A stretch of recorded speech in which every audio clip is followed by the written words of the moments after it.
kind of tricky word, but simple definition. They're just a rod which connects two wheels to each other. And we have two inside your kit. So one is going to connect your front two wheels and the other should connect your back two wheels. Next you have your gear.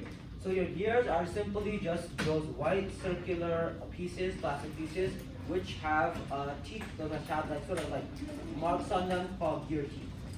Now, you have one gear on your motor and the other one on your axle.